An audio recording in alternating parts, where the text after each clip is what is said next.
अपने अंदर के डर को भगाना है, जरूरी डर दूर करने में मदद करेंगे ये 7 टिप्स। एक, डर को पहचाने। डर को दूर करने के लिए सबसे पहले जरूरी है कि आप अपने डर को पहचाने और जान लें कि वास्तव में क्या चीज है जिससे आप डरते हैं। जब आप डर की स्थिति में हो तो उस वक्त आपके दिमाग में क्या चीजें और विचार चल रहे हैं, कैसी तस्वीरें बन रही हैं, उन पर ध्यान दें। क्या आप सच में डरे हुए हैं या ये केवल एक बाहरी प्रेशर है? अपने इनर स्पेस का एक ऑब्जर्वर बने दो।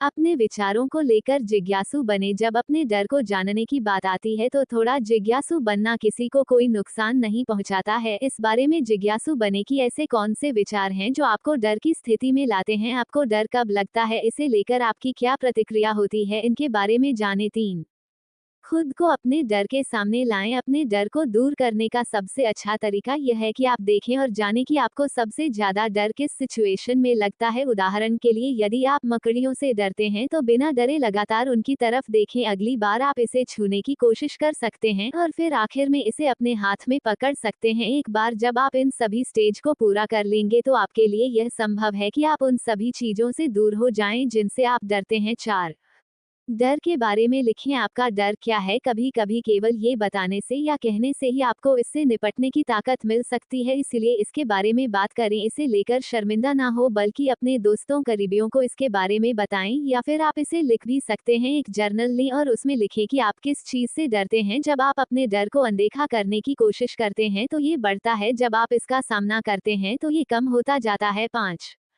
डरना कोई बुरी बात नहीं। ये याद रखना जरूरी है कि कभी कभी डरना भी ठीक होता है। जब हम अपने अंदर के डर को नकारने लगने हैं तो ये हमारी चिंता का कारण बनता है। किसी के मन में डर एक ऐसी स्थिति के कारण पैदा होता है जो आपके नियंत्रण से बाहर होती है। ऐसा स्थिति में डर लगना हमारी एक सामान्य प्रतिक्रिया हो सकती है। इस डर में होने पर बुरी तरह से बहकने या तेजी से प्रतिक्रिया करने के बजाय इसे स्वीकार करें। स्वीकृति आपके डर पर काबू पाने का पहला कदम है। डर लगना बुरी बात नहीं, इससे दूर भागना बुरी बात है। 6, थेरेपी लें। अगर किसी विशेष सिचुएशन या चीज को लेकर आपका डर बढ़ते ही जा रहा है और सब टिप्स अपनाने पर भी ये कम नहीं हो रहा है तो आपको थेरेपी लेने के बारे में सोचना चाहिए। अगर आप एक अच्छा थेरेपिस्ट तलाश कर पाते हैं तो थेरेपी लेना आपके लिए फायदेमंद हो सकता है। यहाँ तक कि लाइफ चेंजिंग भी। अपने दिल की सुने और किसी ऐसे व्यक्ति को चुने जो आपकी समस्या को समझे। 7, किताब पढ़ें। अपने डर पर एक अच्छी किताब पढ़ने से आपको इससे छुटकारा पाने में मदद मिल सकती है। जिंदगी में जिस विषय को लेकर आप परेशान हैं या जो चीज आपको सबसे ज्यादा प्रभावित कर रही है उसके बारे में मोटिवेशनल किताबें पढ़ना काफी फायदेमंद साबित हो सकता है। इसलिए पहले डर को जानें और इसे पहचान कर इसके बारे में अच्छी किताबें तलाशें और उन्हें पढ़ें। हम आशा करते हैं कि आपको यह वीडियो पसंद आया होगा। अगर आप किसी विषय पर हमसे कुछ पूछना चाहते हैं तो हमें आपके सवालों के जवाब देने में खुशी होगी। आप हमें अपने सवाल कमेंट बॉक्स में लिख सकते हैं। धन्यवाद।